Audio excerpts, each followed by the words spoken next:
बिस्मिल्लाहिर्रहमानिर्रहीम। अस्सलाम वालेकुम। आप देख रहे हैं मेरा यूट्यूब चैनल। अब तक आपने मेरे चैनल को सब्सक्राइब नहीं किया तो प्लीज़ सब्सक्राइब कर दें, बेल आइकन को प्रेस कर दें ताकि मेरी आने वाली हर नई वीडियो आपको सबसे पहले मौसूल हो सके। इस वीडियो में हम बात करेंगे सूरह मुल्क के फ़ज़ाइल की।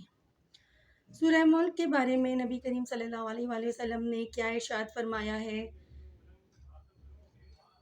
सूरह मुल्क किस तरह इंसान की मदद करती है।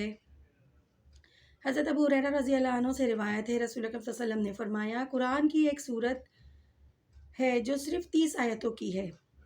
इसने एक बंदे के हक़ में अल्लाह ताला के हुज़ूर में सिफ़ारिश की, यहाँ तक कि वो बख्श दिया गया, और वो है तबारकल्लज़ी बियदिल मुल्क, यानी सूरतुल मुल्क। सूरतुल मुल्क पढ़ने के फ़ज़ाइल ये हैं कि आपको अल्लाह ताला की बारगाह में वो बख्शिश का ज़रिया बनती है। मरने के बाद हमें सबसे ज़्यादा ज़रूरत होती है अपने अमाल की, नेक स्वाले अमाल की। हमारे नेक स्वाले अमाल ही हैं जो हमें कब्र में और अज़ाब कब्र से, अज़ाब जहन्नम से महफूज रखेंगे।